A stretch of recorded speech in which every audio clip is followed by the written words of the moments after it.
Once more this evening, welcome to Njenje Media TV. I am Mazi Ezoke. And on today's one-on-one conversation this evening, my guest today is no other person than a man you all know, that is in the person of Senator Enyinnaya Abaribe. On that note, I would quickly say, the Senator of the Federal Republic, you're welcome to Njenje Media TV. Thank you. I'm really obliged. Okay. You're welcome, Senator. Since April 2007, you've been representing Abia South Senatorial District of Abia State in the Nigerian Senate. Now, Senator Enyinnaya Abaribe, for those of you who do not know, he holds the title Mwadi Ohamma Ngwa. Many of us have conferred him Marandigo, though he has not officially accepted that, but we have decided that eventually, when he will, we'll all be glad. An outspoken senator he is, who always speaks his mind on national discourse. Again, Senator Enyinnaya Abaribe, you're welcome. Now let's get straight to the point. In 3 days' time, that is on Monday, the 1st of March, incidentally, that day is also your birthday. You will have a public presentation of your memoir, which some people call autobiography. The title is Made in Aba, and that event is going to take place at the Yaradua Center in Abuja, which will be streamed online again on our various media and media platforms. I believe all is set for that book, and I can attest to that.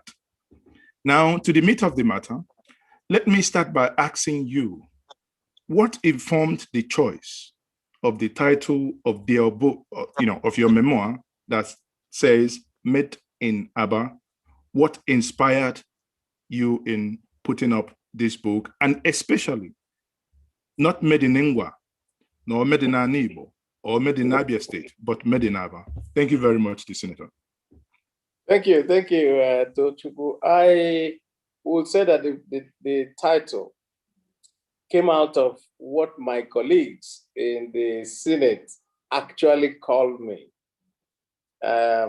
We found that my colleagues tend to, every time they want to call me by name, rather than call me my name, they say, Made in Aba Senator, Made in Aba, because I promoted and I've been promoting the things made in Aba for a very long time, for about 7 years now in the Senate. And at a particular time, I even had to get the shoes, the slippers, the stuff made in Aba, the Ishiago and everything, and just gave it out to my colleagues for free. And all of them, everyone, when they look at me, they just say Made in Aba. And so when we're searching for a title for these memoirs, it just struck us one day. Why don't we just name it this particular name that they know me here for? And that's how we came about it. Secondly, it's also nostalgic of the fact that I'm an Aba boy. I grew up in Aba. I don't know any other place. I grew up and became a man in Aba. Let's just put it that way. So the ethos of Aba is right inside me. And for those of us who were born in Aba, some of us call ourselves Aba brought up. Some I said they were Aba before the war. Some are Aba after the war and all that type of thing. So Aba is really I would say, the essence of me. And of course, I represent Aba in the federal legislature at Abuja. And so at every point, you will just see Aba always in and around me. And that's how we came about that. As for what made me try to put this thing down, I realized that I had entered politics actively in '98. That was during the Abacha's contraption of 5 fingers of a leprous hand, according to late Bola. And if you take from that time to now, we're talking more than 2 decades. And some of the things that happened, some of the things that I got to meet coming into politics, and I felt that if I don't put it down, maybe they will also fade away into history. And what normally happens with us is that once things fade away into history, then we have revisionism setting in later, because somebody else will come and say, no, that's not what happened. They will write something else entirely. So I figured that now that I still have, a very good grasp and knowledge of what happened, I might as well put it down. The other reason also was that a lot of people meet me and they want to know, what is it about you? Why? How? How did you become a politician? What made you go in? So I felt that it was necessary also to write my story from childhood all the way to this point, to do 2 things. One, to be able to have an accurate chronicle. 2, my father, who was a Second World War veteran, who also fought in Burma, we found that when he died, and we were trying to look into his papers and his books, we found medals that, Burma Cross, all those things. And he never at any time sat us down to tell us these stories, to say, this is what happened to me. This is how I became what I am. And I felt that I shouldn't have bequeathed the same legacy of not being able to let my children and my grandchildren know about me in a much more profound manner. So those are all the things that came into my mind. I said, okay, let me see what I can write a little story. I think the biggest problem I had in writing this story is how to make the story flow without getting bogged down in details. How to make the story, you read from one chapter to the other so that it's a captivating thing. What to leave in and what to leave out was really a very big difficulty. So maybe there'll be a chapter 2, because a couple of friends of mine read it and they said, no, there are too many things you didn't put in. Well, who knows what will happen in future? But this is just the beginning. So it means that we are likely to see a memoir 2. I think that my political journey has not ended. In the book, you'll also notice that I never said much about how I got into the Senate and all the things I did in the Senate up to this moment. Reason being that I'm still in the Senate and things are ongoing and things are happening in and around me, and I'm playing a part of it. So I figured that maybe when this time passes, when I get to retire, maybe I would now have to write something else just to chronicle what has happened within this period. Okay. So, Senator, going through the book, the electronic version, you kickstarted that book with your life as a lecturer, a PhD student, an area manager with the SCOA company in the late 80s. Can you take us through that journey? Basically, from what I gather from that book, it is that, that period in time that really formed and cemented who you are now, who you are today. So what I did was to try to say, okay, I'm one of those who entered the elementary school when we had independence. 1960, I entered elementary school in 1960. And what I remember really very much was the fact that I eat rice in school. They gave every school and every student, I think they cooked for us and gave us the small green, white, green flag. And so I tried to picture it and say, at that time, we were very innocent. We saw Nigeria as our big deal. We actually didn't see ourselves at that time as Igbo, Yoruba, Bini, all that. All these things came later. in our little world, all we saw was a Nigeria. And of course, by 1960, not many people were eating rice every day like we do today. And so to eat rice in school was such a big deal for us, you know. And then, of course, I went further to when I went to secondary school, and some stories there. By the time I came out of Government College Umuahia, I could not immediately go into the university. So I now took a job as a teacher.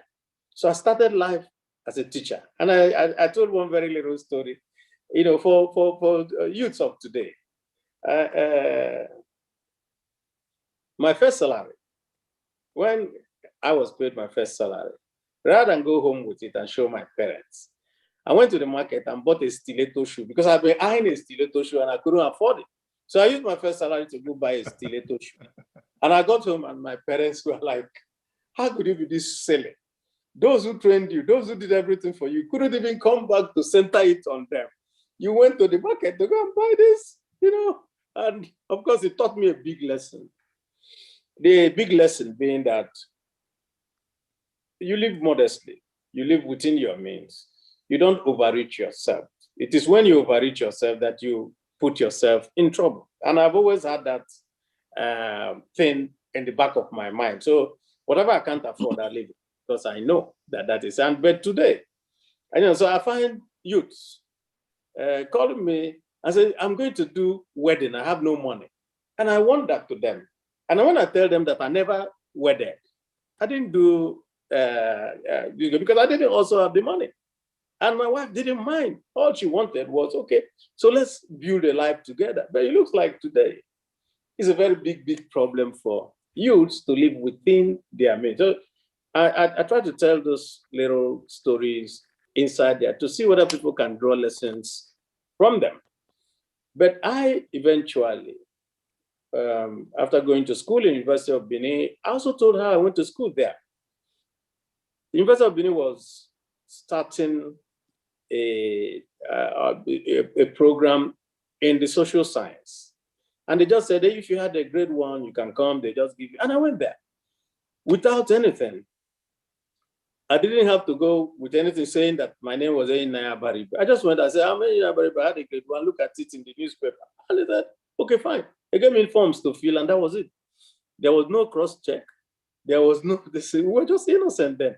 There was no identity theft, so that you needed to now go back to your local government chairman to give you this to find you. And of course, I went to school for free.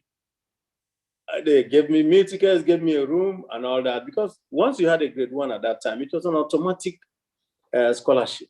And they filled the forms themselves and sent.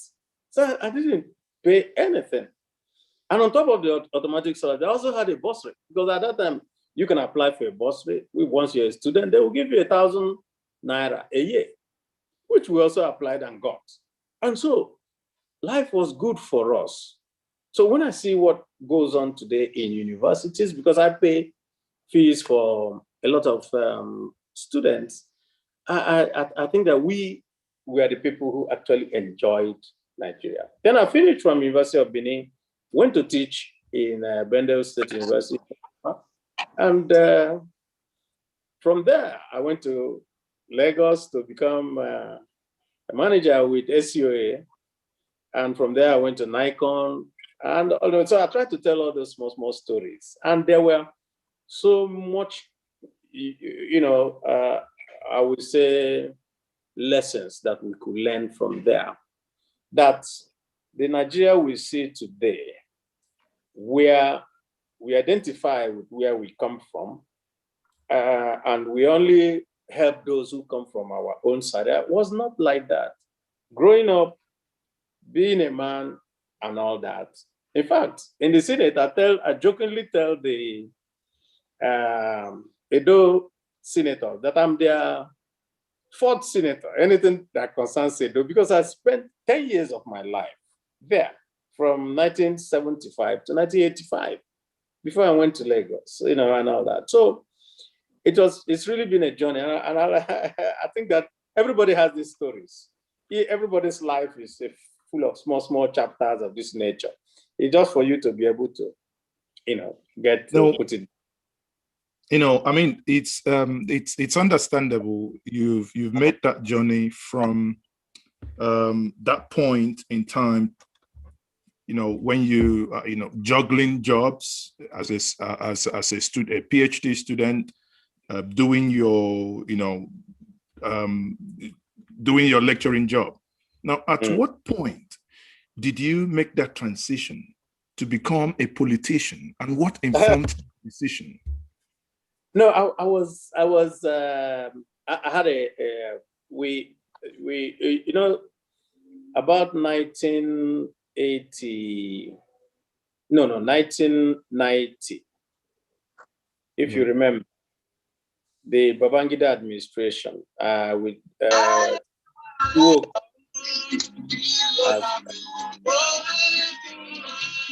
Okong was also, they liberalized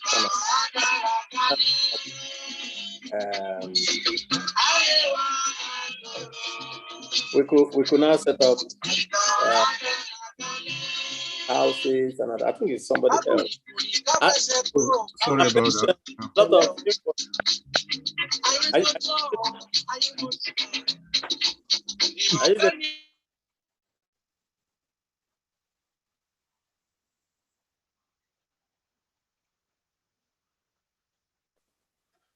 Hello. Yeah, I've muted. I don't know whether they're getting me. Tochukwu, if you're getting me, just we can hear you. We can hear you. Okay. Go ahead. So after that, we set up a mortgage bank, and we set up that mortgage bank just before the elections of 1993. So the elections of 1993, it played havoc with the financial sector, and so the bank collapsed, and I had to now go back to being a businessman. And at that time, I used to run between Nigeria and China. I used to do trading. But I had an elder in the church that was kind of like a mentor. And we used to discuss Nigeria, discuss all the things. And every time I would complain about those people, and the man challenged me and said, why is it that you come here and complain every time? Why wouldn't you go join them? If you think that you're better, try. And I thought, okay, just on a whim, okay, let me go and see whether it is possible to do this. That's why also, the subtitle of my book is A Life of Coincidences. Nothing was planned. Just on a challenge, I said, okay, let me go and see. Maybe I will do much better than all these people that I can see around there. So just like Erufai that wrote Accidental Public Servants, we can say you're an accidental politician as well. I was an accidental civil servant. My own, yes. I'm an accidental politician. But one thing about politics, which everybody ought to know, is that it's got an allure of its own. Once you enter, it's very difficult to, here you can mute yourself or mute yourself. It's very difficult to mute yourself in politics. You will always be there. And so I entered, I had some difficult moments. And of course, I also had some triumphant moments. And here I am today.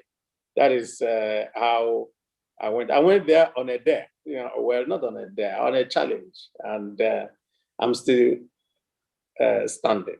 How far, the challenge that brought you to the Senate, basically, how far would you say is that challenge being, would you say you are, so you're basically subduing that challenge?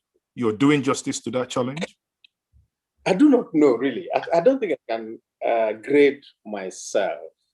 But if I can make a general statement, I do not think that we are doing so well as people who are entrusted with making sure that the welfare of the people of Nigeria is put in front of anything. I think there are too much self-service going on within the political sphere. Yeah, but the question was directed at you, not you and your colleague as collective. as a senator?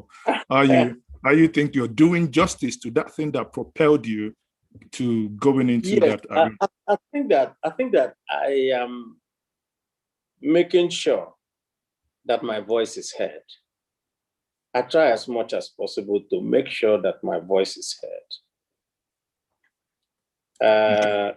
Unfortunately for us, at the point of going to the legislature, I also had a misunderstanding and made assumption that being in the legislature, when you do legislation, that you also have the capacity to be able to carry it out. But unfortunately, what I found out getting in there is that no matter what you do as legislation, you still have the other arms of government to implement it.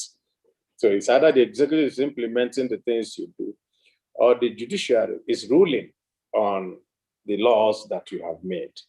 And the sad thing, of course, is that whichever side fails in their own duties, every one of us takes collective responsibility for it. Okay, thank you. Now, in the opening part of your book, you narrated how your words as a 5-year-old, when you were asked, what do you want to become? You said you want to become a rich man, or rather a big man, quote unquote. And that eventually propelled you, that thinking as a child, how did that propel you into basically becoming what you are today? I do not think that what you see or what you say as a child really is what you're always going to have in the back of your mind. Say, I must do this, I must do that. I think that was just a childish thing. But I think also looking at it, for us, living in and around the neighborhood then of the big lawyers driving their big cars, of the big doctors doing all that, of the big engineers and so forth. All that was always at the back of everybody's mind that this is a big man. And therefore I said, okay, you study hard. The ethos was actually work hard. When you work hard, you will succeed. That was always what we were taught. There was nothing like, okay, try and write letters, try and be, what they call Yahoo, all those type of things. Those were not the things. Everybody always said, work hard, study hard, make sure that you do well, because that will lead to success. And I think that maybe the hard work that we have done has also brought us to this point. There is no element of spiritual connection to the prophecies. I don't know about that. I think that I will leave that one to those who have those kind of things. Yeah. Okay. Professor Patu Tumi, in his foreword in your book, Enyinnaya, said the following. He said, and I quote him, from his early battle as deputy governor of Abia State, not many people know that you were once deputy governor to Ojus Okalu. And he continues and he says, in a culture in which states are fiefdoms, in which governors were lords of manors and their deputies as spare tire, Abaribe must have come to a full realization of the biblical suggestion that life of a man on earth is warfare. Also, in chapter 7 of your book, you titled it One Tenor, Three Impeachments, which Professor Patu Tumi therefore then concludes that, again, he refers to this as the tragedy of 1999, where people who should never have been in politics captured the space. Now, Senator, can you tell us why you were impeached 3 times? Well, I guess you have to read the book to see it. Give us a, because I think That's just, don't tell us all the stories so that people will still go and buy the book. We still want to sell market. What happened, I think, at that time was the fact that when you're strange bedfellows and you're tied together by the fact that you have all been elected into office, people around the authority in the state would want to devise ways of saying, let us resolve the issue for the Oga by, engaging in all that. And the only way of getting me out of office was by impeachment. And so there was always an attempt, one attempt after the other, one attempt after the other. And that is what I think happened. And all that attempt was to say, okay, I can't work with this man, he must go. Of course, the fact that you also have immunity, so there's no other thing that they can do except to go through the House of Assembly. And so every one of us were new. Governor was new, I was new, House of Assembly was new. This was just in 99, everybody was learning. And so we could now say everybody was going through the ropes. These days, if you remember what happened in Kogi State a short while ago, the deputy governor, they tried to impeach him. The House of Assembly looked at it and said that they should pass it because there are stages. And the stage was now to go to an independent panel to look at the charges against the deputy governor. And that panel looked at it and did not find the deputy governor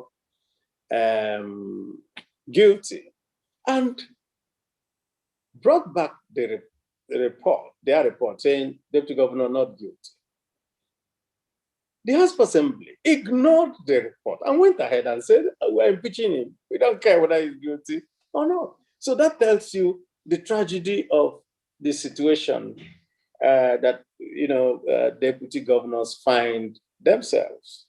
In my own case, like I said, everybody was learning, and so it didn't happen that way. In fact, the first impeachment that they tried died on the floor. When I wrote my response, they read the response. I said, of course, we can't find this man guilty because he didn't do anything.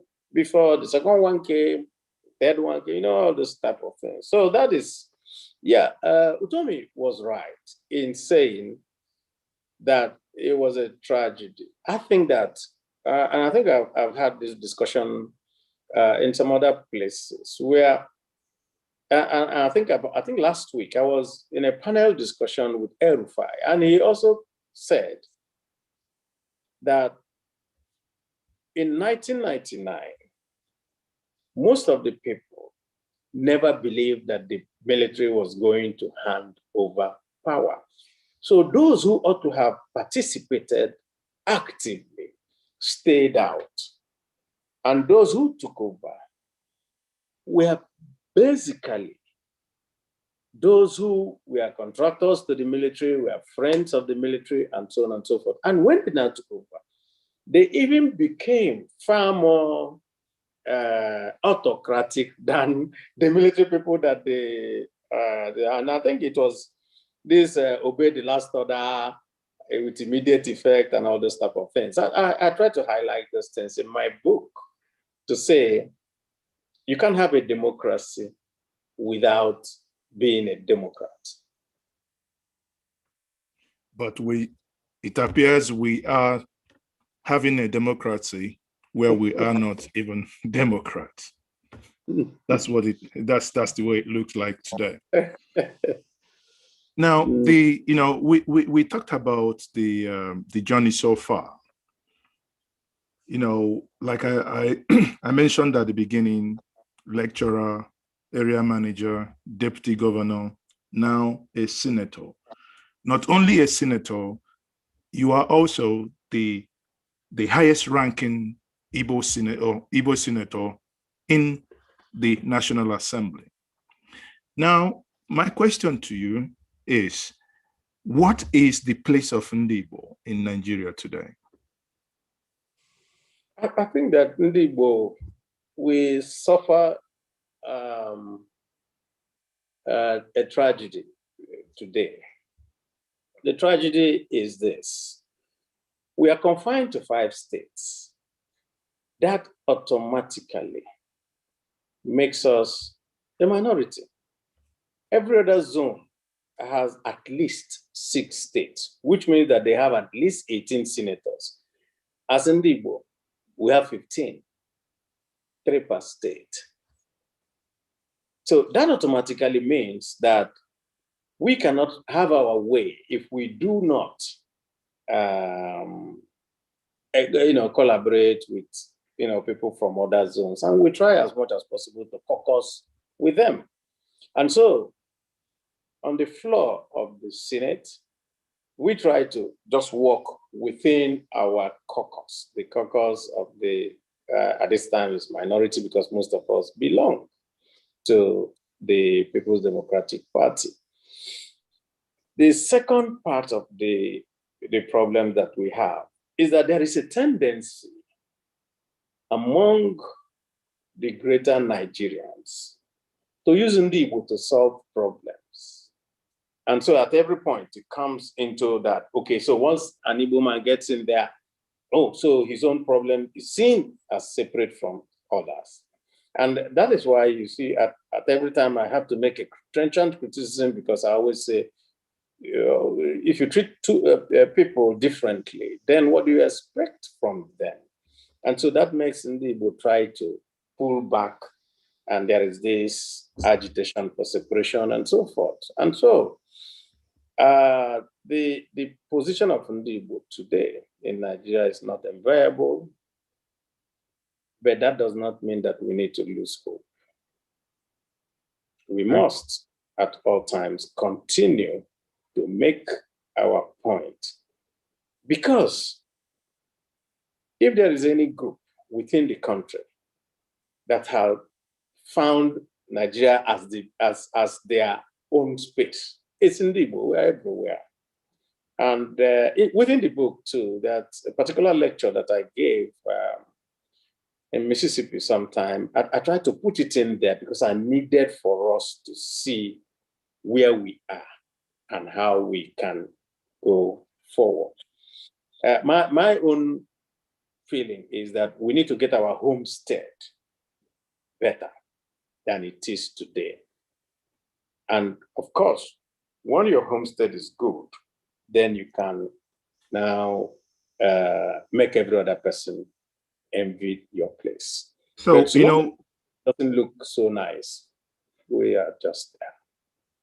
So you basically talked about getting your homestead. Now, getting your homestead to be in the right place. If I just oppose that to the comment made by Party to me as regards to 1999, when you were deputy governor to Ojuzo Kalu, do we have the right leadership today to make that homestead the thing that you alluded to? I think I will leave you to make that judgment. I'm part of the leadership. And so I can't condemn them because I'm also condemning myself. So I will leave you to look at us and say, are you really doing the right thing? Okay, I will let that part go. We'll come back to that maybe on a separate occasion. But if I piggyback a little bit from the when I asked you the question, what is the place of Ndibo in Nigeria today? Now there are 3 things here. One is there is this conversation that most times I've watched you on channels where you've given a different view to this, but this evening, because obviously as days go by, people's view do change. What is your view on the Igbo presidents, or rather Igbo Southeast president of Igbo extraction, vis-a-vis problem you're having? Yeah, sorry. I think you can see the problem you're having now. You're Yes. having the problem of saying Igbo president, then you turn around and say, oh, president of Southeast. Exactly. I'll come to that. There is a reason. There is a reason why that distinction, because I do not want to cause trouble where our brothers on the other side will say, oh, okay, when you say Igbo president, when you do certain things, you're basically excluding us. Okay. But what we're saying here, my question to you, I'll repeat that again. Now, if we talk about the Nigerian presidency of Southeast extraction, vis-a-vis the cry for restructuring and also the cry for referendum, where is Ndibo headed to? Because these are three critical things that matters to Ndibo. And as the highest ranking, representative of Ndibo in the National Assembly, I would want if you could, make clarifications to this. Well, let me put it this way. And I would like us to also, when you look at us as the politicians, also understand one thing. Politicians have to work within a particular milieu, which means that I can't be a senator without having to be a member of a political party. And so, as a member of a political party, it means that I have to influence my party to a particular direction. And basically today, I think there are about 30-something parties after they have pruned it down a little bit. But out of the 30-something parties, there are the big ones, PDP, APC, APGA, and of course, YPP, which made an inroad in the last elections. It means that for us to be able to realize what you want as a president of the Southeast extraction, it means that those of us within each party have to be able to work with others within with all the other zones, to be able to make someone from the Southeast the flag bearer of their party. And that can only be done by negotiation, by being able to convince every other person that you have the capacity to be able to lead that party to victory. It's good and very nice for us, but when we are within parties and we are trying to make choices, part of what we don't do is to make a choice that will lead you to failure. If you just say, okay, just put this one there, and you're going to lose the election, why take such a risk? Because what we're talking about is the presidency, and it's not just a small thing.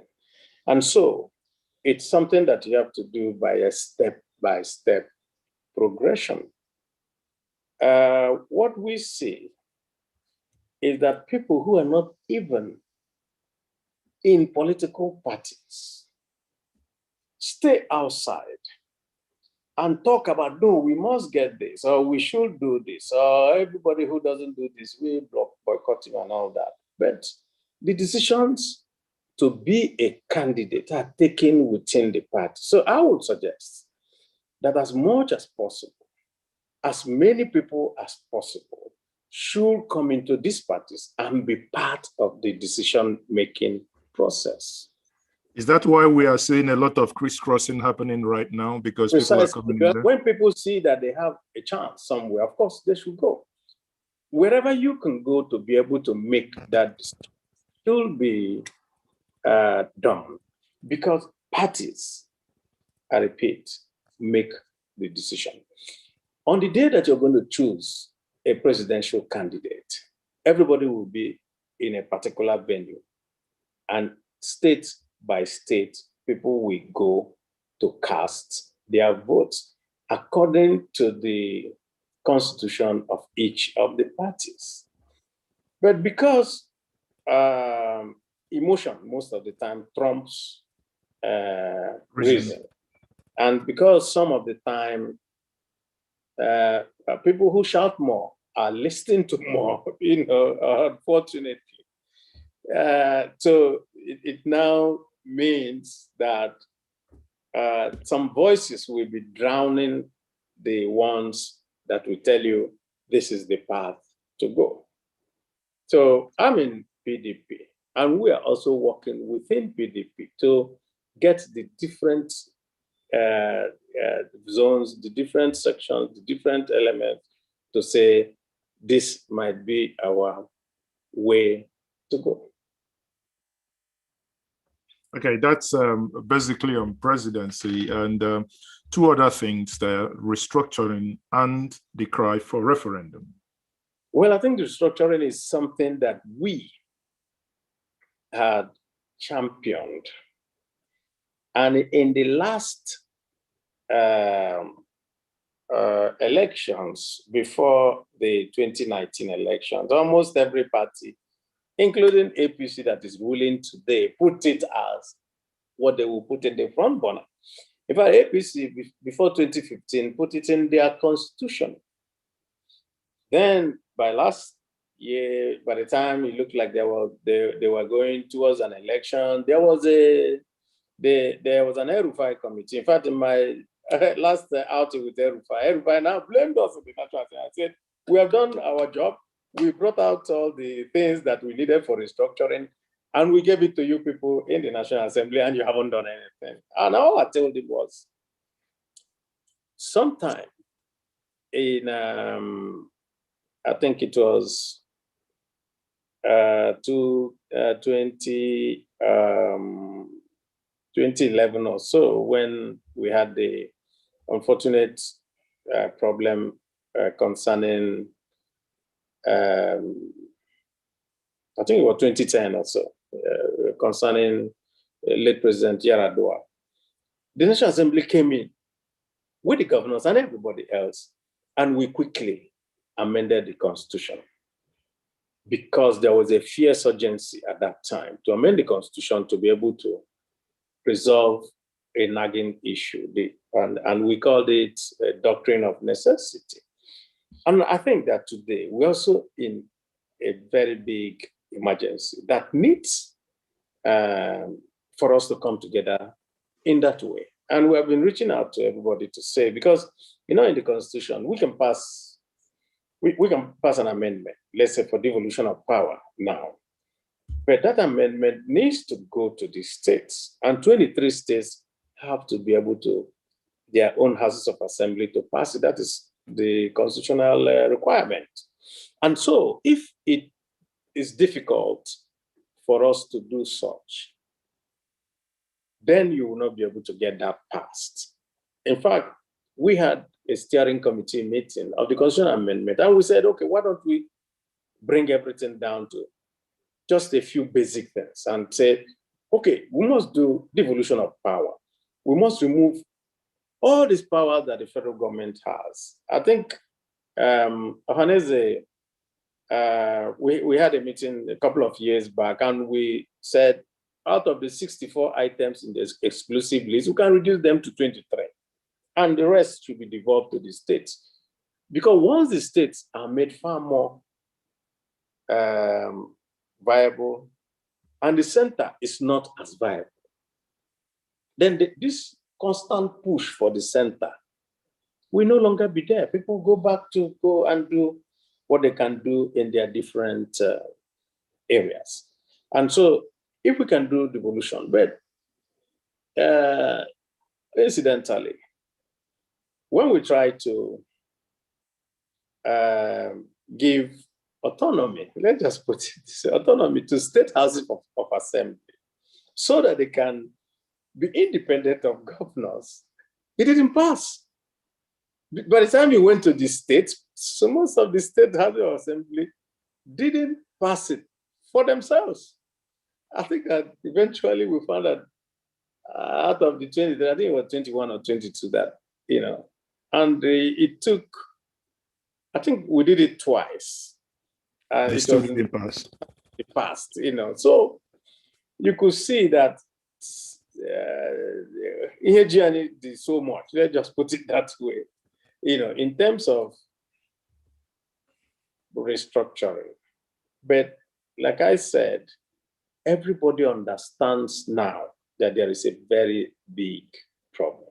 And that should make every patriot now say, let us come together and resolve these issues. Of course, those benefit from this warped system that we have will not want it. What they want is to continue to do the same thing that has been done, even though the country is dying because of it. That's it. From what you've just said, the effort some of you and your colleagues are doing, are you seeing something that eventually there might be this urgency, like in the case of the doctrine of necessity, a dying nation had to wake up suddenly? Right now, we're seeing it. Right now, everybody knows that if we don't do anything, that the whole thing will collapse. Right now. So I think that right now, it's obvious that we must be able to do that. That's somewhat encouraging to hear, because obviously the perplexion and a lot of confusion going on in the nation, confuses everyone. You wake up every day, people are now being kidnapped as if, going to the farm and taking some chickens. No one is safe. So obviously something has to give way. But let me stay a little bit within Southeast, Senator, if I may. Earlier this week, the Imo State Governor, Hope Uzodimma, said that he invited the Nigerian army to Olu.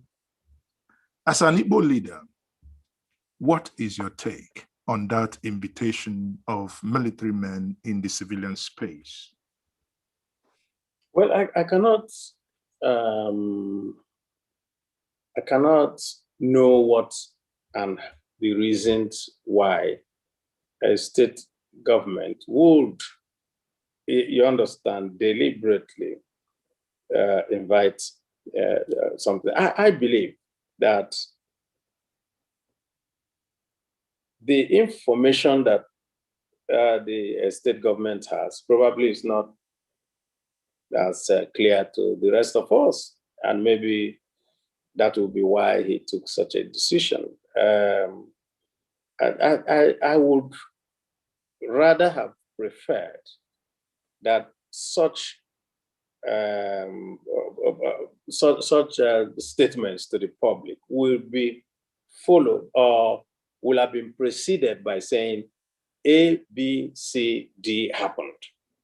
And in order to resolve the issue and in order to bring peace to this area, we were forced to do A, B, C. I think that is what will happen. I will not just, condemn without having full information. I would, maybe it was me, I may have tackled it in a different way. People resolve things in different manners. People see themselves in different ways. And I don't think that being a governor makes you a superhuman being. So whatever you are is how you're going to also respond to issues that confront you. So I maybe in the course of the next few days, if I also come across him, I may ask him to say what exactly happened. And that will probably give me an inkling of what, because what we were told was that nothing untoward happened, and then all of a sudden, I don't believe that somebody will just wake up and say, come in, when there is nothing happening there. Well, it will be a pleasure to, if you're able to reach out, that many of us actually, apart from the video that came out. Rob used to be, was a senator in the last, and so we're colleagues. And I think I can have access to him and ask these questions. Okay, I mean, that will be, Senator, that will be greatly appreciated. Again, it appears on the political, just staying on the political scene. I mean, that's that's your profession, so that's where we're going to stay. So, if we're staying on the political arena, you know, there is this notion, and or rather, if it happens that we don't know, but then you tell us. It appears to be a disconnect between the governors of the Southeast and the senators of the Southeast, that whereby many of us would have preferred a situation where we see more synergy, more coming together as the entity called Southeast. Well, I think that's also part of what I have also highlighted in this my book. And what I call it humorously is a KBSC syndrome. When people become governors, all of a sudden, they think every other person is not as important as them. And so every other person is seen as a supplicant. And so, which means that gods and supplicants don't dine on the same table. So we have this concern. We have also reached out to governors, and we have meetings occasionally, but it has never been as smooth as we think it ought to be. It's Senator Ekweremadu, the former Deputy Senate President, is today the leader of the caucus of the Southeast. And so it's his responsibility, and I'm sure that he will also discharge it in a little while for us to try to come together in the way that you want us to come. But I tell you that some states, some senators in some states have come to me and told me that they've never met their governor since the time they were elected. Not just the senators and the House of Rep members in their states. So if you're unable to meet within your state, will it be for the whole Southeast that you will be able to meet? So you can see the difficulties that we encounter. What I know about the Southeast caucus of the National Assembly is that we are always ready to meet up at any time with the governors, as the case may be, but somehow it has never happened. It's indeed strange, because I remember having a conversation with the former Ohanese president, who basically was trying to get the ministers, now in this case, ministers and governors, to obviously sit together to judge as it concerns Ndibo. And that proved a Herculean task. Probably party lines.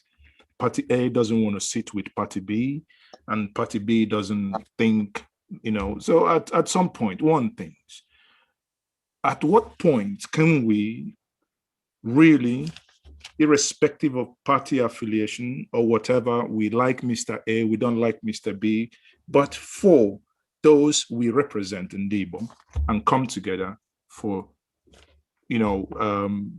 economic development of our region? Well, one significant thing happened during the EndSARS protest. After what happened in Lagos State, all the Yoruba senators, irrespective of their parties, went together to pay a visit to the governor of Lagos State, commiserate with him, he took them around, showed them and all that. That just showed that they could put aside their political party differences and come together because of their zone, let's say the Southwest. Yeah. And so I think that we should be able to emulate that. And I'm very willing. I do not have any reasons not to attend any meeting that they will call. But well, some things we shouldn't actually let out. But if I call a governor and he can't even pick my phone, and I'm supposed to be minority leader, how would you get it to happen? That's just the point. So this is just having. I mean, I can I can see where you're coming from. There are things you don't want to let out in the public. I can feel that, but at the same time, it is our job to extract as much as we can from you when we ever have the chance. Maybe I will leave that at that for now. Now, earlier in the year, which I think sometime last year, towards the end of last year, which some of the occasions you attended, and one or two of them you were meant to give some address, but sadly, one or two issues came that you didn't, and that's as it concerned Ohaneze, when we had the Ohaneze yesterday, today, and tomorrow series, which was organized by BNC Fab's event. Now, Ohaneze Ndigbo held an election. Njenje Media with BNC Fabs played a very pivotal role in bringing the candidates to speak to Ndigbo worldwide. But as it stands today, the election that took place in Owerri, where Professor Obiozo emerged the winner, there are other two people that we know parading themselves as PG Ohaneze Ndigbo. Some people had gone to court anyway. A couple of days back, we heard that the court quashed a request to have the current executive and the president arrested, and that was quashed. Now, in as much as some people have gone to court, we have groups, organizations, ASATU, World Igbo Congress, Igbo World Assembly, Nzuko Monna, IPOB, and very other groups questioning the legitimacy of the current Ohaneze leadership. Now, the senator, I've previously asked, why is it that the Southeast Caucus does not meet? Now here, it's beyond Southeast, because when we talk about Ndigbo and Ohaneze, it goes into River State and goes into Delta. Therefore, my question to you is, taking cognizance of this conflict, because these are things we cannot wish away. It's people like me do not like these conflicts to be in this space. The question is, what do you think could be done in order to have these things resolved for the greater and prosperity of the great Igbo nation? I think basically we start from first principles. First principles is like this. I've been following Ohaneze for quite some time. And basically, whenever the Ohaneze leadership is going to a particular state, the governors of that state play a pivotal role. Because most of the delegates are coming from those states, and the governors determine who those delegates are. So what it means really is that when you from another, I would say, organization want to change what happens, that means that we need to actually go back and say, what does the Constitution say? How do we get to change it and all that? We cannot change it at the point at which you're going to do an election. I could understand most of the emotions, most of the things that were going on and how people felt. But I felt that the best way would not be to throw away the baby with the bathwater. That what we should do is to say, okay, how do we correct this particular thing in such a way that the outcomes that we see will be the outcomes that we want. And I was also attacked and said, oh, you ought to have condemned, you ought to. And I felt, well, if we now have 4, 5, 6 different organized presidents, the rest of Nigeria will not take us serious. The rest of Nigeria will see us as, okay, so you people, you're just playing. The Yorubas also have some different organizations and some people. But one thing they don't do is this direct assault on their leaders. And that is what I want us to be able to avoid.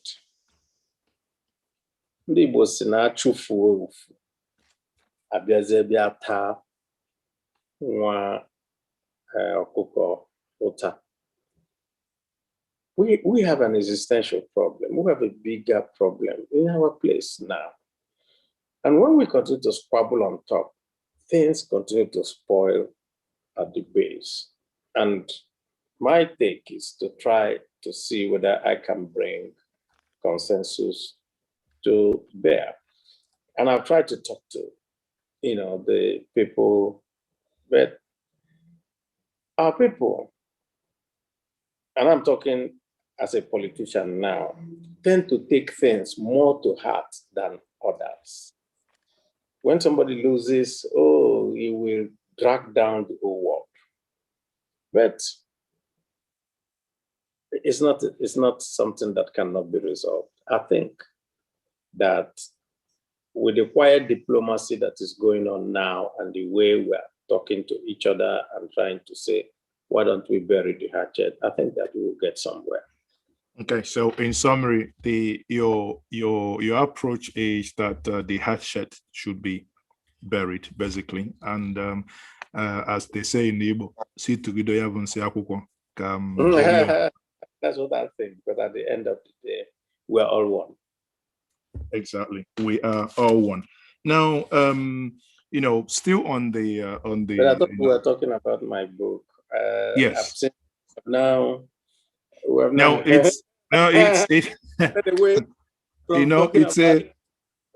we are, sir, because the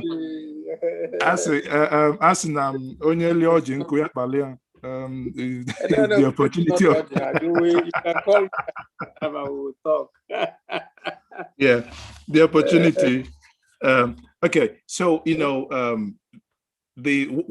the thing not there, or rather, what we now have is coming back to the book, which will be unveiled on Monday. Yes, on Monday, and there we will have the Senate President, Dr. Lawan. We'll have Peter Obi. We'll have co-host of others, and it's going to be a very the planning is top notch. It's going to be a very fantastic event. Now, what do you have for people who are aspiring to eventually come and take over from you, obviously? I put it in the book. And I quoted Christopher Ezifedi, where he said, if you get to a ballroom to dance and the ballroom seems like it's crowded, find a little corner and enter and be dancing. Then you will see that people will get tired, that they get out of the ballroom, and then your space will continue to expand. The only way you can do it is to join and be part of it. And like I said, I also told the story. I came in just like Patutomi, I did, when I came in, first of all, in 2008, to run for House of Rep, I couldn't find the venue where they were doing primaries. I was sent somewhere else, and primaries were done somewhere else. Just the way it was done to Professor Patutomi. That's what happened to me, and it didn't deter me really, because of course, okay, I lost. When things changed, I came back, entered a bus with Jose Carlo as a House of Rep aspirant, left the bus in Aba as a deputy governor aspirant. So you see, these things. Not a coincidence. The life of coincidence. It's right there in the book, and you cannot stay away and assume that somebody is going to point at you and tell you to come and take this. The only people who can get that are probably those who get appointed to positions. That happens. But to play the real game of running for office, you must get involved and get your hands dirty. Okay.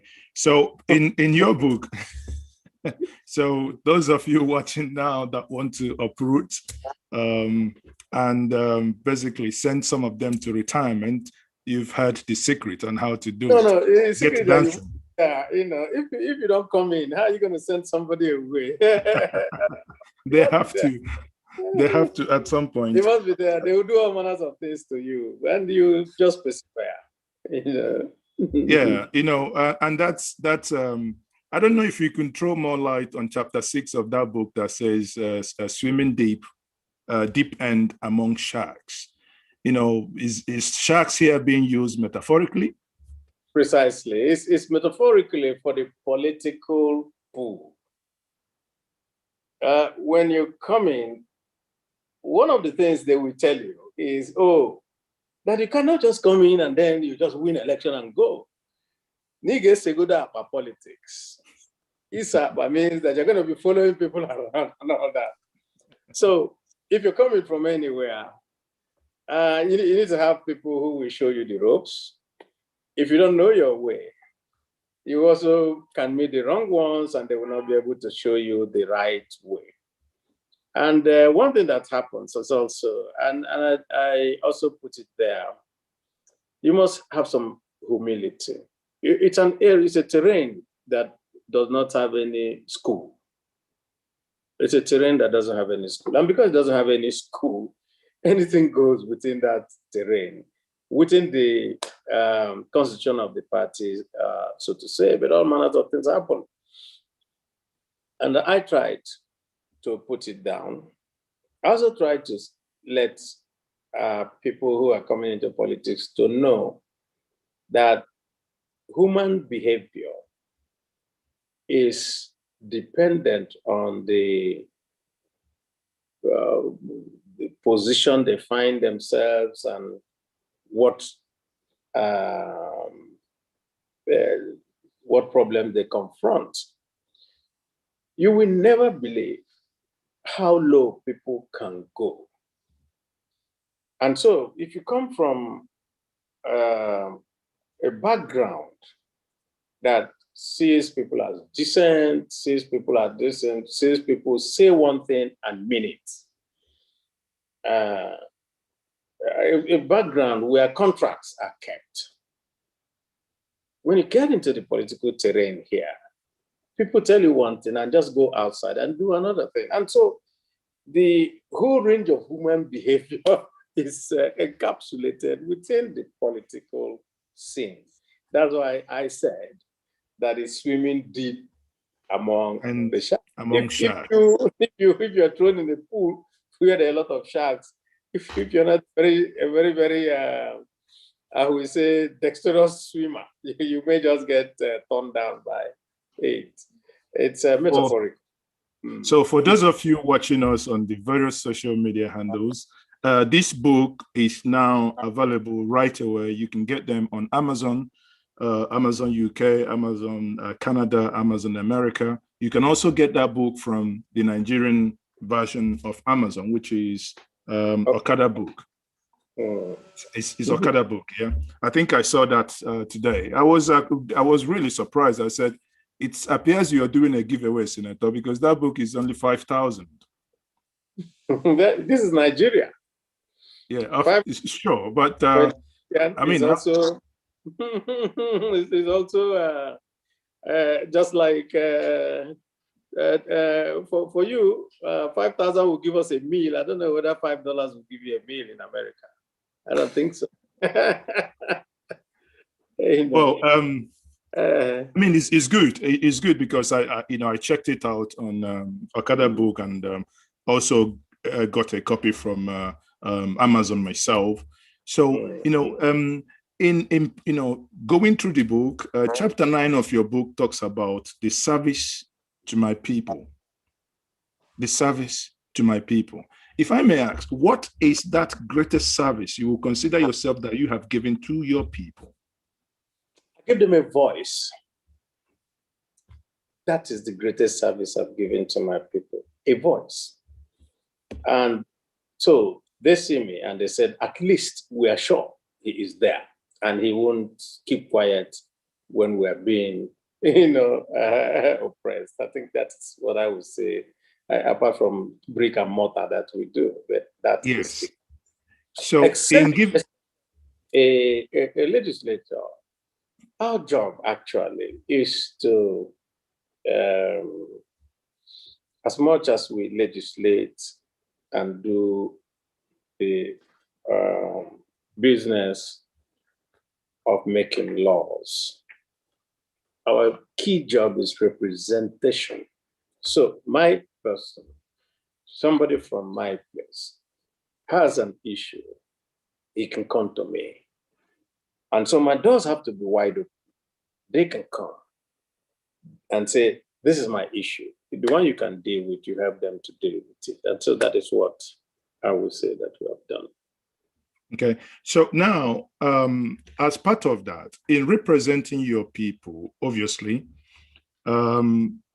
every trade has its own dangers, so to say. And in representing your people, a chapter, preceding that chapter 9 talked about back on the political trial. Meaning so are there inherent danger in that voice you have given to your people in doing that job? Of course, there are always dangers, and we don't have immunity if you're a legislator. Sometime a couple of years ago, if you remember, I was arrested in my house and taken away. And yes. Kept DSS and all that.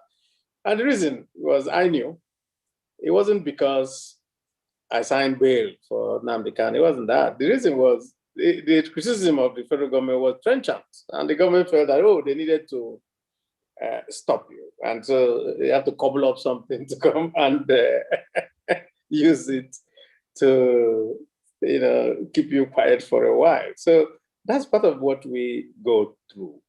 And that's what we see. And we think that if we run a proper democracy, then criticism of a chief executive should not be seen as confrontation. You see, that is where the mistake lies. And you say this, and then somebody sits down there and tells this, and that's why I said it's a KBC mentality. A KBC, a king cannot be questioned. His decisions are final, and that is what happens. So you always have to have this rough spots. So now, anyway, let me come back slightly back to the political realm once more. I mean, currently we all see, as it appears, before we came online, we heard that I think it's a Sunday Igboho. There was an attempted arrest to get him, and Duro Fayetimi, I think the barrister that has a dreadlock. I saw a video day before yesterday or yesterday where he gave a press conference that his life is under threat. Now, today, or rather earlier this morning or yesterday, we saw the car of the lawyer who rescued some of the Igbo, boys in Obibo that were arrested, and his car was basically riddled with bullets. Now, do you have this sense, as many of us who are not politically exposed to have, that the nation is somewhat turning, into a nation where, if you speak your mind, if you speak up, basically not speaking your mind, but if you speak up, and if it appears that you are speaking against the government, you become a subject of attack. Do you have that notion, sir?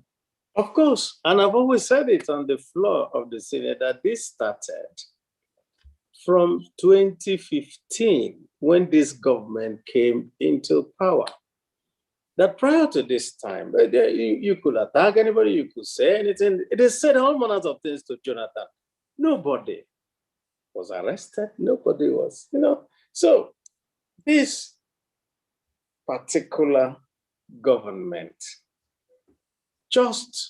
it came in on criticism of the previous, but cannot take the heat that he gave to others. And so when people don't have an argument, they resort to violence. And I think that's what is going on. So the government and the agents of the government try to shut everybody up.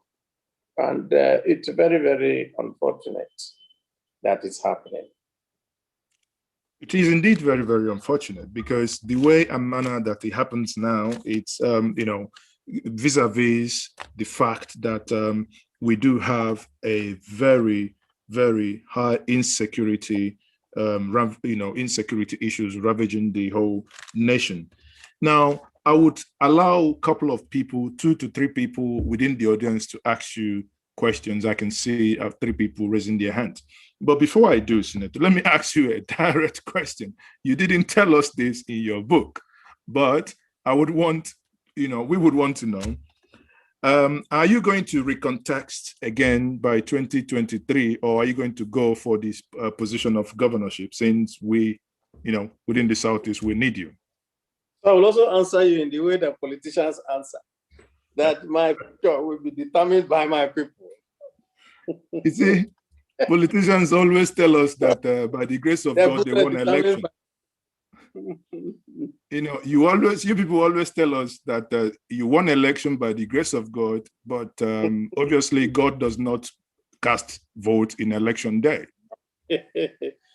That's why I didn't say God. I said my people, the people of Abia State. Okay, so we can mobilize the people of Abia State to invariably ask you to come and fix Abia.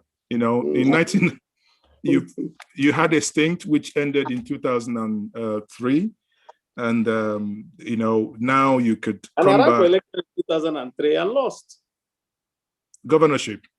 Yes. Okay, so maybe you see the irony. It's 2000. Then you have a number with 3 times senator. Maybe after that, in 2023, there's going to make it another 3. Then you come back as a governor of Abia State and you win. So thank you. Thank you very much. Okay, so Marcel, can you please unmute yourself and ask your question, please? Okay. Thank you so much. Sorry, can you do that again? Can you quickly unmute? Okay. Can you hear me now? Yes, we can. Go ahead. Okay. Thank you so much, Senator Enyinnaya Abaribe. I like the background. That's San Francisco. San Francisco, yeah. San Francisco. That's the bridge. That's the bridge we are planning to build in Olo, and then we channel the River Niger across Olo. My senator, I was in your house when you were picked up. And each time I think back on how you came out of the house, how you were squeezed into a waiting Hiace vehicle, and how the DSS blocked the entrance to your house. Your place was a close, and how we had to sit out throughout the night waiting to hear news of you and what happened to you. And then I listened to you, all these things you have said about having even to represent a section of the country that seemed to have odds against them. The whole system was skewed against them. And how you've battled over the years to be a lone voice in the midst of all these things. And my question is, if you come back again, would you really, really want to go through this? Every experience that you get in life helps you to be able to go the next one. And there's no better thing to do than to be able to direct or help to channel the energies of your people for their welfare. Never mind that people have debased politics, but I think that it's a force for good if it is channeled properly. And so I will do so. Thank you very much for that straight to answer. Dr. Gladys Ngozi, can you please unmute and ask your question? Thank you so very much. I'm really very happy to have the opportunity to speak with Senator Abaribe. Down here in England, we are very much interested to hear a lot of the work you're doing. And my concern is the reverse of a proverb you gave. Like a mother, we say that if a child misbehaves outside, you don't punish the child outside. You don't go shouting at the child to correct. That is like washing your dirty linen. You bring the child in and still apologize to the people that the child have offended and make everything fine. Then when you come in, you discipline your child. And my heart breaks because of IPOB. I'm a medical doctor. I'm an orthopedic surgeon background. I also, by God's grace, I hold a law degree from Coventry University and a master's degree in law in Warwick University because I have an interest in international development, law, and human development. And before all these security things in Nigeria, I used to come down to Aba Teaching Hospital to teach medical students and the young doctors. My mentor was the late Professor Eyum Banaso. He has been my mentor a long time. My father was Honorable Justice Jonah Johnson from Abia State, Isukwato. So I will. And when I see all these things that are happening in Igbo land, and a lot of our people are very intelligent and doing well outside, it hurts me. In my understanding, IPOB, they are activists. And in my understanding, Mazi Nnamdi Kanu is also an activist. I've never met him. I accept that at times some of his language and the way he talks may offend people. But you see, my grandmother also used to tell us that so even though we may still say Nnamdi Kanu is too rough, he's talking for our people. If things were all right, he wouldn't be talking. So please, Senator, sir, I'm begging you, with one knee on the floor, if there's any way we can go back to remove that bad name that was given to IPOB.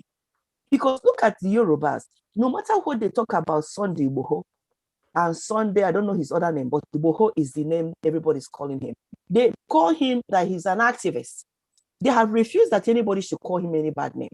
Now look at us and the bandits and the headsmen and every other person. About 2 weeks ago, I wrote an open letter to President Buhari because I was offended in my spirit how these bandits are carrying out. But instead, they are being treated well. So all I'm begging is... I think you've taken much time. Thank you so much. 2 minutes, 2 seconds. All I'm saying is, while other people are bringing their own people at the back and correcting them inside, please let us do the same thing. Let us not push our own young boys, young people out. Let us go back in a way to President Buhari or any place to unhook the terrorist target that was put on IPOB. Then when they have been thank you very much. Proscribed, then I have to take another Thank you so person. much. Thank you very much. No, Senator, I've made my point. Yes, thank you so very much. So yeah, can you briefly respond to that? Then we can take it. Let me say this. Part of the reason I also had problem with the federal government was that on the floor of the Senate, I always said to them, why would you tag a man carrying a flag, a terrorist, and refuse to tag a man carrying an AK-47, killing and maiming people, a terrorist? And you see, the federal government always comes with all manners of stories. In fact, the last one was the most ridiculous one, that the Minister of Information said they don't know how to call them terrorists because they don't know them. Can you imagine that type of thinking? So the United Nations says that the Fulani herdsmen are the fourth most terrorist group in the world. And somebody in Nigeria says, we don't know them and therefore we can't tag them anything. So the issue about there being a terrorist organization, of course, it's legal. They had to go to court and they got a call to give them that order. And we know that there's an ongoing court case trying to also unwind that. But I don't think that it will happen under this regime. It will all happen in another regime because these things happen and you can sit down and you can discuss it and then something can come out of it. And that's why we struggle to say, let these people not perpetuate themselves in office, because if they continue to do so, then they will find it very difficult to bend over backwards to have a discussion that will remove that tag. Thank you very much. Please, if you're called upon to ask your question, please make it very, very brief, please. And Mazi Okoye, please, 30 seconds, go ahead. Mazi Okoye. Can you unmute yourself, please? Thank you very much, Senator. And thank you very much, Mazi. Okay. My question is quite simple. Is it really true that the Fulanese as a tribe has a hegemony over Nigerian politics?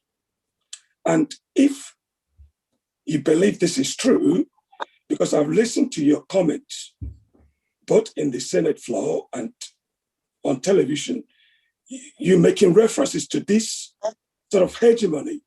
If this is true in your mind and clear in your mind, what is your message to the Igbo people? Because it's only so much one can take when a fellow tribe or a fellow countryman is pretending to be fair while they're not fair, and then using hegemony, some kind of hegemony to lord it over you.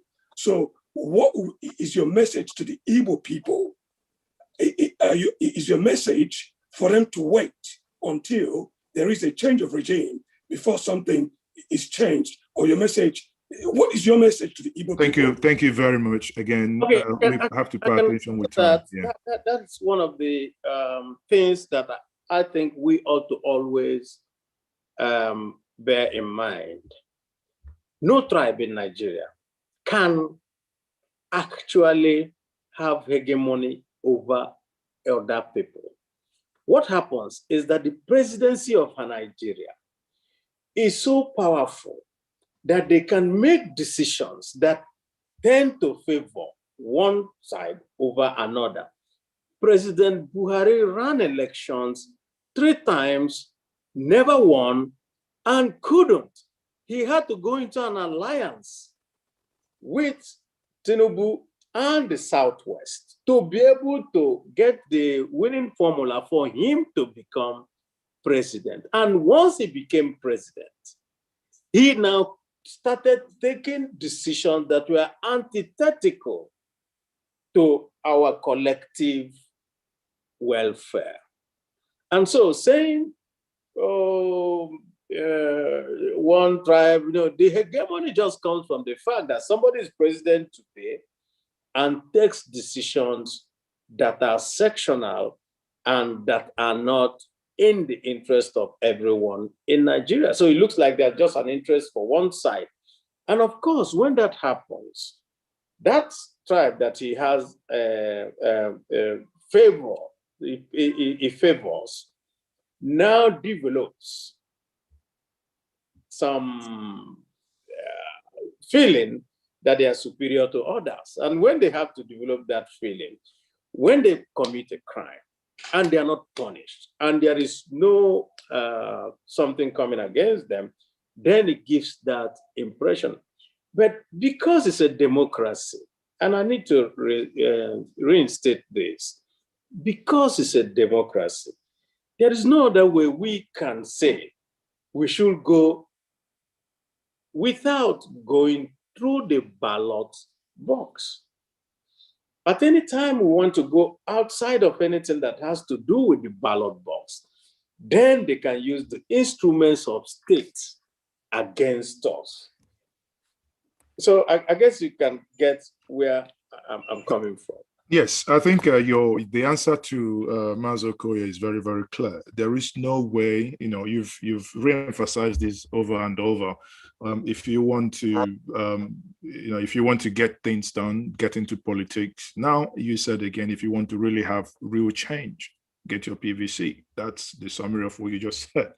So we can't get these things done through the back door, except, as you alluded at the beginning, if you people are able to convince some of your colleagues as regards to anything close to doctrine of necessity, then that would be welcomed. And on that note, I would quickly take Dr. Akin Fapunda here, please. Doctor, make it very quick and snappy. We are rounding up now. Thank you very much, Doctor. Can you unmute yourself? Okay. Good evening, everybody. Senator Abaribe, it's nice to talk to you today. In 1956, Anthony Nauro made a motion in Parliament for independence. Yes. It was defeated. The Northerners opposed it, and when they were leaving Lagos, they were bold and they left Lagos. The motion did not pass in 56, but it was a catalyst for independence movement, which now came in 1960. I just give you that history. Now, can we have a private members bill, a devolution bill? Let it be defeated in the Senate again. Let it be on record that 3-4 of you cobbled together a devolution bill, and let's table it. Devolution bill. Thank you very much, Doctor. Doctor, I can assure you there's already one now that we are considering. And we have told them. No. We want within a month, no time. Honestly, Senator, you sound very comfortable. You're saying within a month. I mean, yes. These things take time. Of necessity. It's possible because there is an urgent need for us to do that. And I've involve us then. Yes. Involve us to draft this bill now, to put elements there within the next 2 weeks. We can get this bill out. And we can but Doctor here, he's already telling you that they have one already. They have one already. Let's know about it now. Let's start selling it to the public. It's not secret. No, I think the difference here is that it's not urgent. They're just trying to put it among every other thing. And we have told them, in fact, in our last meeting, I told them, we can't continue like this. When we carry everything to take it all, we will not be able to take. Let's just take 1 or 2. If we can take this devolution and take state police, then we can just say, let us round up and do that very quickly. Nigerians can see that something is being done. I agree with you. I actually agree with you. Is there a timeline to table this bill? The timeline is that we gave ourselves up till June, that by June, we must come out with the yes. That's the timeline. Okay. Thank you. The doctor appears not to be too satisfied, but again, it's too far. They are too comfortable now. They are too comfortable. People are not comfortable outside. Then involve us. Don't do it alone. Form a committee. Let's have a committee even outside, inside. Let's do this thing together. Thank you very much once more. Deje Jemba, quickly, please. Then the last person is going to be Professor. I'll want to leave Professor Femi Olufimelade to be the last because I know, obviously, he's going to ask some questions. Deje Jemba, go ahead, please. Well, I don't really have a question. I just have a comment. I just want to applaud the distinguished Senator Abaribe for the book. I need an autograph copy. So I sent him a text before that I need an autograph copy. So I'm not buying. Autograph copy goes through me. No way. I have direct access, so don't worry about it. So I'll keep it or send it by DHL to you. I guess it can be done. All right, thank you. That's all. And thank you, Mazezuke. You're doing a wonderful job. Thank you very much, Adeje Jemba. Can I have Professor Femi Olufimelade now, please? And that's going to be the last question for the day. Thank you very much, Professor. Good evening, Mazi. Thank you, Prof. And congratulations, our distinguished Senator Abaribe. Yes, I want to thank you for always speaking truth to power. You are one person in that Senate that whenever you rise up to speak, I stand at attention. I'm very humble. Having said that, I want to ask whether, because I've been passing a lot of insulting comments on the National Assembly lately, because I wonder why on earth you have not deemed it appropriate to move an impeachment motion on President Muhammadu Buhari for gross abdication of duty. I hope I'm still on. Yes, we can hear you, Prof. Go ahead. Yes. I believe that President Buhari is due for impeachment. In fact, long overdue. So, and I don't know why it has, there is nothing you can call grave abuse of office or dereliction of duties that has not happened under him, And in this country, over 500 people were killed in Agatu some years ago in Benue State. Yes. Not even a word of empathy, not even an inquisition. No arrests were made, not to talk of prosecution. And then we then wonder, do we still have a National Assembly? So that is it. Why is it that the National Assembly is muted, like you are on a Zoom conference and then people don't want you to bring in extraneous voices and then you are muted. Thank you very much, sir. Well, let me just respond by telling a short story. A short while ago, one of my very good friends, Senator Matthew Urogide, in trying to contribute to a motion, Urogide is from Edo, in trying to contribute to a motion about the incompetence of this government, also mentioned, that all the things that are going on, that look like somebody ought to be impeached. He just mentioned it. He never said, I'm bringing a motion or doing that. Do you know that he was attacked when he got back to Benin by Edo people in Edo State at the airport? He was rescued by the governor. At that time, the governor was in APC. So yes, we people are scared. People are scared. It's just it. There's nothing else. Otherwise, so everybody's just scared. They don't want to be known as those who have opened their mouths against the KBS. I'm sure that, Prof, knowing that you are from the Southwest, know what KBS is. I know. You dare not question them. That's the meaning. Yeah, that's what it means. And that's what is going on with our presidency.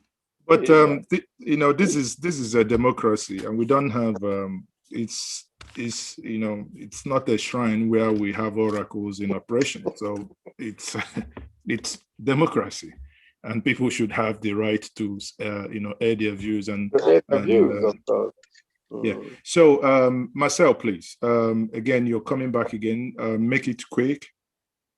Okay. My senator, sorry, I just said let me ask this.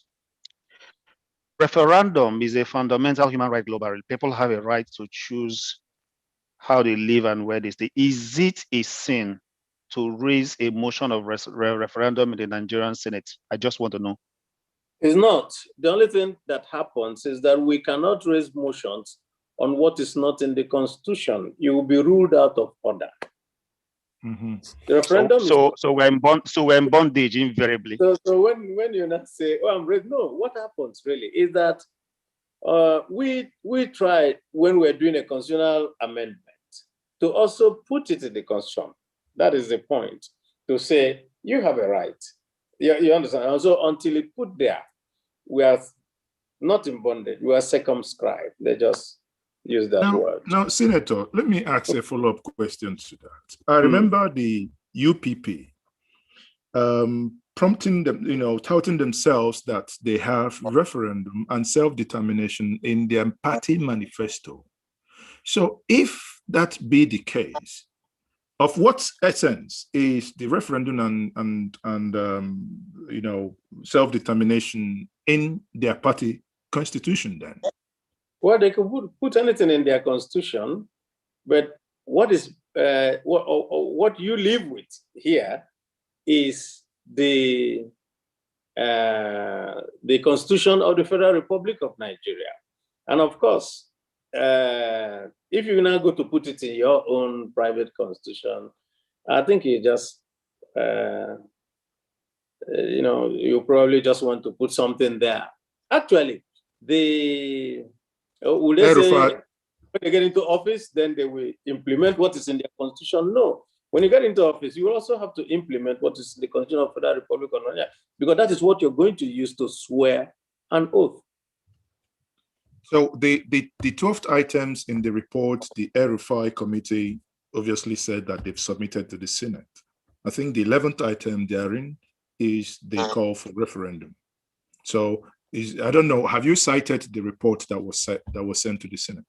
Yes, I've had a look at the report, but I haven't taken an in-depth look. In fact, at the moment, I gave it to some people to break it down so that, when you have voluminous things like that, you have to find a way of breaking it down before. So they're doing the executive summary for us now. Okay, thank you very much. On an exception here, please, whenever you join a meeting like this, come in with your real name. So who is this? It says iPhone. That's an exception. Can you unmute yourself? Hello. I don't know why it's saying iPhone. Is it me? Mine says okay. It's Dr. Please Enyinnaya. go ahead and ask your question. Yeah. Please, go ahead. Dr. Enyinnaya is the president in the UK. Congratulations, distinguished Senator Enyinnaya Abaribe. The UK released some press conference when you were arrested last time. Yes. Condemning your incarceration, and thank God that you were released. So well done for the work you're doing, not only for Ndibo, but for Nigeria. My question is the one on Southeast president. We know that power, even though it's not written, rotates between the South and the North of Nigeria. And this time, the Northern people, they are finishing their tenure. It should come to the South. And if you come to the South, it's only the Southeast haven't had a chance. So that is why we are clamoring that we stand a very good chance across party. And we, haven't listened to you, you talked about, party politics. But I want to ask you, don't you think that we stand the best chance? We should do whatever it takes and shout it on top of the roof. Thank you very much, Dr. Nanda. I think, Dr. Nanda, I think you joined. Thank you. Sorry, I think you joined us very late. We had already I've been here. No, but that question has been addressed. He has addressed it when I asked the question of Igbo or Southeast. Again, we'll run into the same issue. Southeast, the president of Southeast, yeah. No, Nigerian president of Southeast extraction. So, okay. So, please, Chief Uzokwelu, after you, then Mazi Obiokoli, and that's it. Thank you very much. Chief Chibo Uzokwelu, please go ahead. Yeah, hello, good evening, everybody. Can you hear me? Yes, thank you very much, Mazi Ozoke, for this event. And I must also thank Senator Abaribe for his great efforts, at least being as if he's the last man standing for us in the Senate, despite having some other representatives. So thank you very much for a job well done, and more grease to your elbow. So my question is on the confirmation of the service chiefs for their ambassadorial posting. To my shock and chagrin, I learned that the Senate, where you sit, actually passed their affirmation and approval for them to become ambassadors, despite all the Igweke Python dance in the East and all the complaints that were raised, and even up to taking them to the ICC. So there must have been some things that transpired in the Senate, which you are privileged, which you have privileged information. Otherwise, why the confirmation? Thank you very much. Thank you. Well, if you watched it that day, you will have also seen that I got up and I vehemently opposed it. And I asked for the reason why the committee that brought the report could go ahead to say that they are qualified. Because the committee didn't give any reason. They just said, oh, we got some petitions, they were dismissed. Said, if you dismiss a petition, you're supposed to write what is that petition, what are the elements of it, and these are the reasons why you dismiss it. So it was just a job that was done just to please the authorities, the presidency. That's just it. And I opposed it. If you were there, almost so many people, we just got tired. But like I say, political parties also put a lot of pressure on their members. And part of the thing that we see on the floor of the Senate is that some members are always put on the spot, and nobody wants to be seen to be against his party. And so anytime that they say, oh, let's do a voice vote, they just shout and go away. So it's very unfortunate. The voice vote appears to be most times rigged, because sometimes I can hear people say nay, and all I hear is the years have it. Is there any measurement? Is there any measurement in the House? I don't know whether there's a measurement for it. You know. Okay, so Mazi Obiokoli, please go ahead. My distinguished senator, good evening. Ojeli Bozi. My senator, I have two questions for you. One is about the census in Nigeria. Is there any plan by the Senate to have a proper census? And secondly, this evening, we saw that Sunday Oboho basically escaped being kidnapped by the DSS. And increasingly from intercity, we are discovering a lot of illegal detentions where our people adopted from Obibo and all the rest of Nigeria are being kept. Is there any action from the Senate to have a proper head count or visibility of all the detention centers in Nigeria and the people that are being held in these illegal detentions? Thank you, sir. Yes, let me start from that one. What usually happens is that there's the Committee on Internal Affairs who oversee the correctional centers and all that are those whose job will be to say, let us look at it. The Committee on Police Affairs also could do that. The whole Senate cannot just wake up and start to investigate. So usually it's given to them. And it comes to them if somebody writes a petition to say, this happens and we want you to investigate it. Then the Senate President will now send it to that. And so It is because of the time lag that a lot of people are not even interested, and some don't even know that they can make a complaint. The complaint can come through any senator to the floor of the Senate, and action is taken. We know that. As for the attempted arrest and all that, that is what happens. You would think that a man of that nature, whom there are people, they will just want to shut you up. And that is just the problem. It's the reality that we live with.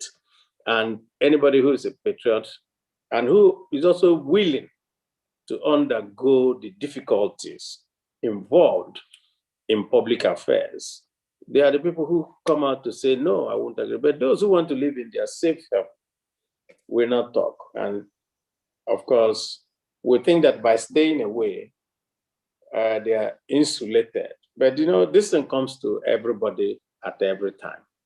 I think part of the reason why Abiola wanted to be president at a particular time was that despite how rich he was, I think his child was beaten up or something by Air Force men, if you remember, at that time, and they wanted to take him in. So it comes to you. And that is the reason why we continue to insist that democratic rights must be respected at all times. But the spate of detentions and all that means that the government is increasingly being very, very, rattled by the criticisms against them and the fact that they're not doing what they ought to do. And so I have the wrong notion that if the few people who are talking are kept quiet, then everybody else will. It was maybe 19th century thinking, because I don't think that in the 21st century, with all the information that goes around, that anybody can suppress the voice of the people. Yeah, Senator, that is a very fine place to, start bringing this conversation. I thank you once more for being part of this conversation this evening. But in conclusion here, the last chapter, or rather the chapter 10 of your book, it is titled In the Interest of the Nation. In the Interest of the Nation. Can you give us a snippet of that? Well, what I tried to do there was to put my own thoughts down on what I think we ought to do and how I think the trajectory of this nation should go. Because I felt that, well, I can write my story, I can write about myself, but I should also say, if we follow this path, that path may lead us to perdition. If we don't follow that path of perdition, we can do the path of promise. So I put in 2, 3, or 4 different lectures that I had given in different places to say this is the best way to go. And part of what I said, which will interest a few people, is also that it is not the Constitution, neither is it the law. It is the practitioner determining to do the wrong thing and saying that what he's doing is right. And I can tell you, when we criticize President Buhari for making Northerners only in, and they said, no, that the Constitution said that you will spread it and that they all come from different states. Can you imagine that kind of thinking? That the Constitution didn't specifically say that it must come from North or South. And we asked, in fact, when they made that argument, I asked them, so why did he choose a Southwesterner as president, as a vice president?